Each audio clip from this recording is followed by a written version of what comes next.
میں نے ان سے کہا ایسا آپ کو کوئی تکلیف تو نہیں؟ ہم واپس چلے جاتے ہیں. کہا نہیں مول صاحب بس کچھ نہیں, لیکن ان کی آنکھوں سے آنسو برابر ہو جائیں. پھر میں نے پوچھا بھائی کیا بات ہے؟ کہنے لگے مول صاحب بس چھوڑ چلے. پھر ہم چلے گئے کشمیر. واپسی میں آیا پھر میں نے ان سے بات کی بھائی صاحب آپ کو کوئی رونے کی وجہ ہمیں بتاؤ کچھ. مجھے کہنے لگے مول صاحب جب کھڑے یہ چوراہا ہے, چاروں طرف دکانیں ہیں. کہنے لگے 1 2 3 4 دکان کا مالک تھا میں, اس وقت میرے پاس کچھ نہیں. ایسے حالات آئے, رات کو حکومت نے اعلان کیا ہے صبح سے نوٹ نہیں چلے گی. رات کا اعلان ہوا ہے, دکان کا مالک صبح دکان کا نوکر ہے, پہنچ کے ہاتھ میں ایسا کسی کی کچھ نہیں چل سکتا. میں 4 دکانوں کا مالک, صبح ایک دکان میں نوکر بن گیا, 3 دکان میں اور نوکر بن گئے. میری ساری جائیداد زندگی کے گزارش نعمت چھینی کے نہیں. اتنا امن تھا ہمارے وہاں اور اتنا مال تھا. مجھے کہنے لگے مولانا مال کی کیا بات بتاؤں گا آپ کو, جیسے ہمارے گھروں میں کپڑے کے ڈرو ہوتے ہیں, کہنے لگے ہمارے یہاں ایک ڈرو جیسے لوگ کپڑا رکھتے ہم اس میں نوٹ رکھتے تھے. ہمیں نہیں پتا تھا گھر میں کتنے پیسے ہیں, اتنا اللہ نے مان دیا تھا. برما کا بہت بڑا ڈور تھا. تو میں نے ان سے پوچھا دوستی تو ہو گئی بات میں. میں نے کہا آئی صاحب آپ کیا سمجھتے ہیں یہ نعمتیں کیوں چھینی ہیں آپ پر؟ آپ بوڑھا آدمی ہے, تجربہ کار آدمی ہے. میں 2 چیز بتائی مجھے تجربے کی بات ہے. کمال صاحب 2 کاموں سے ہمارے ان سے نعمتیں چھین گئی. پہلا, ہم نے اس ملک میں آ کر خوب کمایا اور نعمتوں کی ناقدری ایسے کی کہ ہم سیٹرڈے سنڈے بہت مالدار تھے, بڑی بڑی بیگیں چلتی تھی. ہم رات کو کھانا کھا کر جو کھانا بچتا ڈسٹ میں پھینک دیتے. کہنے لگے مولا بلا ہوا لگا آدھی ڈیگ ہم نے پھینکی ہے ڈسٹ میں, آدھی ڈیگ.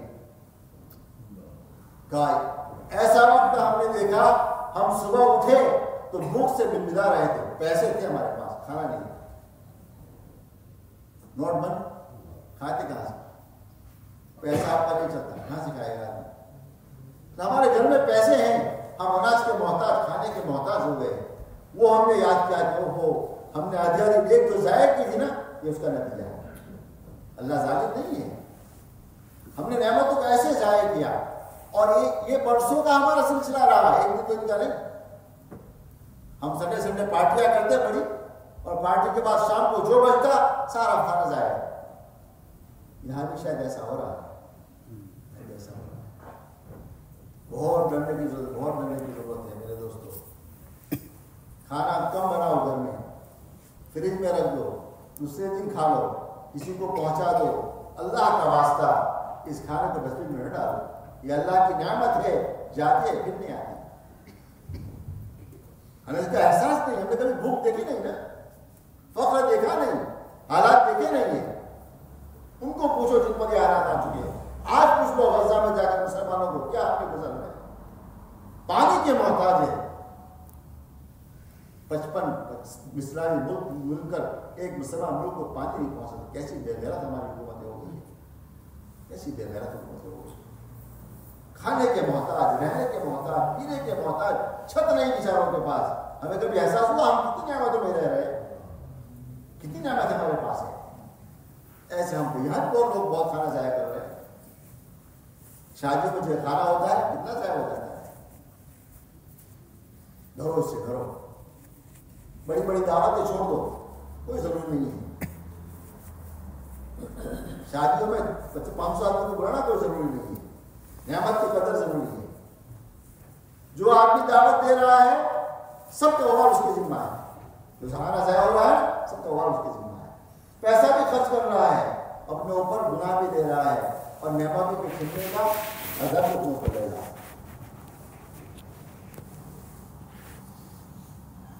پہلی بات مولانا, ہم نے نعمتوں کی ناقدری کی, بہت کھانا ہم نے ضائع کیا. اور دوسرا, ہم نے علماء کی توہین بہت کی. صاحب کا ہمارے پاس بہت پیسے تھے, بہت مالدار لوگ تھے. علماء آتے تھے چندے میں, اس زمانے میں انڈیا پاکستان ایک تھا، ہندوستان سے ایک ہی تھا، وہاں سے ہندوستان سے علماء آتے تھے چلنے کے لیے، تو ہم ان کی تحقیر کرتے تھے. ہم نے ایسے جملے کر کے بھائی بکھا کے آ گئے. تو صاحب علماء کی توہین کا یہ ہمیں نتیجہ ملا ہے کہ ہم دونوں نعمتوں سے محروم ہو گئے. امن بھی خیرہ، آج بھی دیکھ لو، آج بھی امن نہیں بننا. اس کو جب اس پہ امن نہیں تھا، دونوں نعمتیں چھن گئی. میرے دوستو، ہم انگلینڈ میں رہنے والوں، ہم پر اللہ کا بھی بہت نعمتیں رکھی ہے، امن بھی ہے، مال بھی ہے، لیکن آہستہ نعمت چھن رہی ہے، کہیں زیادہ نہ چھن جائے. توبہ کرو، استغفار کرو، ان نعمتوں کی قدردانی کرو.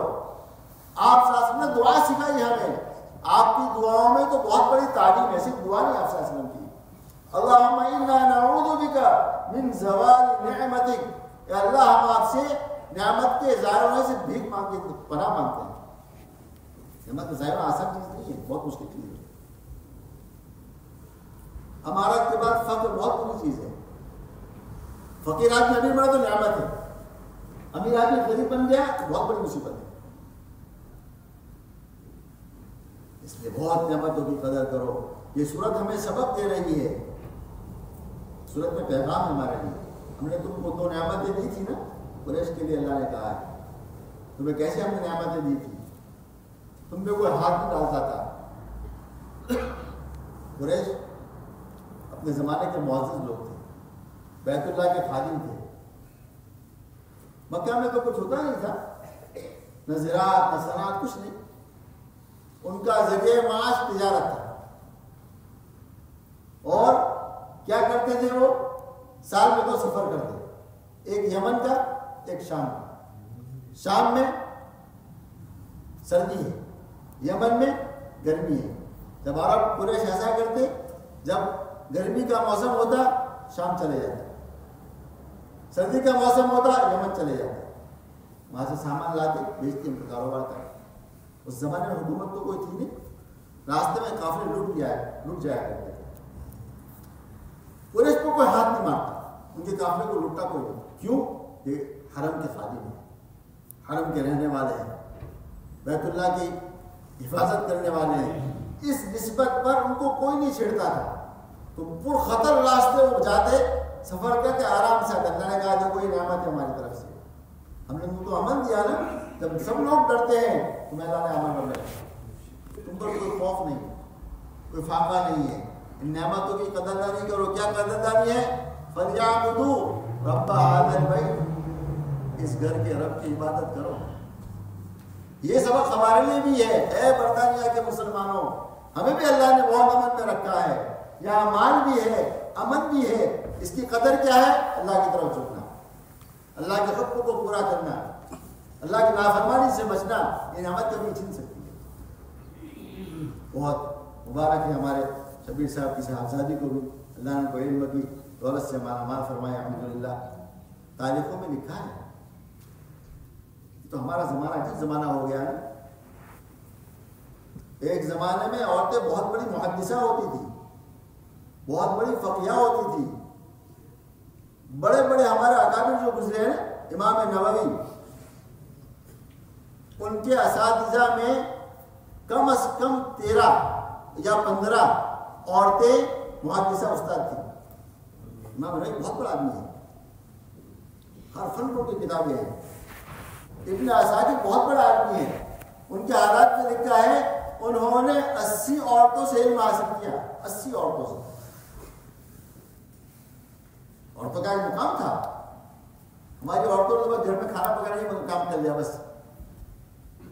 اس زمانے میں عورتیں بہت علم حاصل کرتی تھیں. شیخ عبد الفتاح غدار نے کتاب رحمۃ اللہ نے کتاب لکھی ہے العلماء والعزاب. وہ علماء جنہوں نے شادی نہیں کی. امت میں ایسے علماء رہے ہیں بڑے بڑے، امام نووی، ابن تیمیہ، بڑے بڑے لوگ رحمہم اللہ. انہوں نے شادی نہیں کی زندگی بھر، علم کی خدمت کے لیے، بس علم کی اشاعت کے لیے، جھنجھٹ میں نہیں پڑے. اس میں آخری حالات لکھے ہیں وہ ایک عورت کے ہیں، فاضلہ کریمہ بنت احمد.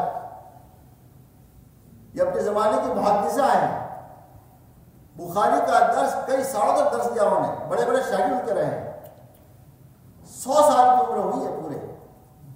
بیت المقدس میں رہی، مکہ معظمہ میں رہی، ان سے حدیث حاصل کرنا بڑا علماء رہے ہیں. ایک زمان والے عورتوں نے بہت کام کیا ہم کا علم ہوتا ہے. ازواج مطہرہ سے کتنی حدیث ہمیں ملی ہے بے شمار. ترمذی میں روایت ہے، پوری روایت تو بیان نہیں کرتا میں، اور چونکہ عورتیں بھی سنتی ہیں. صحابہ میں اختلاف ہو گیا ایک مسئلے میں. حضرت عمر نے فرمایا جاؤ عائشہ کے پاس بھیجو آدمی کو رضی اللہ عنہ. حضرت ام المؤمنین کے پاس آدمی گیا، اس مسئلے میں اختلاف ہے، اور مسئلہ حل کر دیا. صحابہ میں جب اختلاف ہو جاتا تھا اما جان مسئلہ حل کر دیتی تھی. اتنا علم تھا. عورتوں کے بڑے دھارنا میں ہے. پوری پوری اس کو کتابیں لکھی گئی ہیں کہ عورتوں میں فقیہ کون تھی، عورتوں میں محدثہ کون تھی، عورتیں مفسرہ کون تھی. زیب النساء عورت تفسیر لکھی ہے، عورت ہے تفسیر لکھی قرآن کریم. زیب التفاسیر پتہ نہیں ملتی بھی ہے، اس کی ضرورت ہے. صاحب نے ان کا پورا خلاصہ بیان کیا ہے.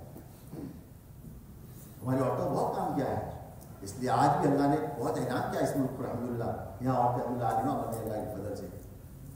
کیا شیطانوں نے چکر چلوایا ہمارے ذہنوں میں، اور کیا جملے کروا دیے. عالمہ کے ساتھ شادی نہیں کرنا، یہ کیا ہے؟ یہ وہی علم دشمنی کا جملہ ہے. علم دشمنی کا جملہ ہے. عالمہ قدر نہیں کرتی، جاہلہ قدر کرتی. گھر کی تربیت پر ہے. ہم نے تو بہت نکالا کہ غلط ہمارے محلے میں ہے، ایک نہیں سینکڑوں عالمہ، سب نہ گھر لے کر بیٹھتے ہیں. سب شوہر بہت خوش ہے ان سے، مگر یہ وہ علم کی دشمنی کا جملہ ہے. بس عالمہ سے شادی نہیں کرنا، وہ اپنے حقوق بیان کرے گی. یہ دشمنوں کی چال ہے، اور ہم لوگ سادر میں پھنس جاتے ہیں. بہرحال بہت اللہ سے ہمیں ڈرنے کی ضرورت ہے. اس ملک کے حالات بھی بدل رہے ہیں ہمارے اعمال کی وجہ سے. ہمیں خوب توبہ، استغفار، اللہ کی طرف رجوع ضرورت ہے، تاکہ نعمت اللہ نے بھی دی ہے نا کہ ہم سے نہ چھینیں. اللہ تعالیٰ کی چھوٹی چھوٹی بات ہے اللہ نے کہلوائی ہے. مجھے بھی آپ سب کو اس پر عمل کی توفیق عطا فرما دے. وقت باقی ہے، تھوڑی دیر کے لیے میں حضرت وہاں سے درخواست کرتا ہوں، حضرت تھوڑی دیر بھی کچھ ضرور دو چار جملے ایک ساتھ فرما دیں. بہت احسان ہوگا آپ کا. اور دعا بھی فرما دیں آپ کا.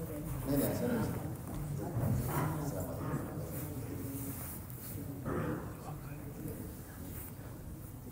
ہاں ٹھیک چل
زخم ہو اور آپریشن کر کے اندر کا پھانسی مارتا نکالتا ہے.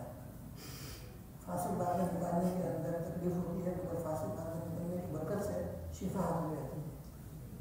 اسی طرح دوستوں لوگ ہمارے اندر جو فساد آیا ہے اس فساد کی طرف ہمارے معاشرے علماء ماہرین اور محدثین کو متوجہ کرتے ہیں تو ٹھنڈے دل سے اس پر غور کر کے ہر ایک اپنے اپنی انفرادی زندگی کو دیکھیں، اجتماعی زندگی کو دیکھیں اور انفرادی اجتماعی زندگی میں ہمارے کیا کیا برائیاں آ رہی ہیں اور کیا کیا چیزیں آ رہی ہیں ان کو نکالنے کی انفرادی طور پر بھی کوشش کی جائے اور اجتماعی جو خرابیاں ان کو بھی ختم کرنے کی کوشش کی جائے۔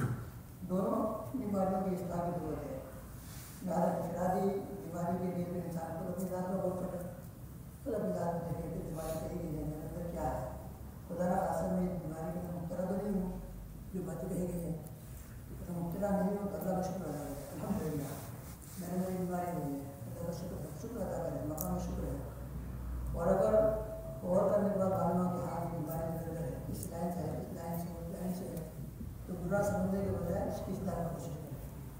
ہماری ہر ورزش اصلاحی بندی بن سکتی ہے بشرطے کہ ہم اصلاح کی بنیاد سے سنیں، مرد بھی، عورتیں بھی، بچے بھی، سب ہم سب قابل اصلاح ہیں، کوئی بھی نہیں سکتا کہ میں کام ہو گیا، اور جتنی انسانی زندگی میں کام رہ گیا وہ ناقص ہو گیا، اللہ کی نظر کے لوگ گر جاتا ہے۔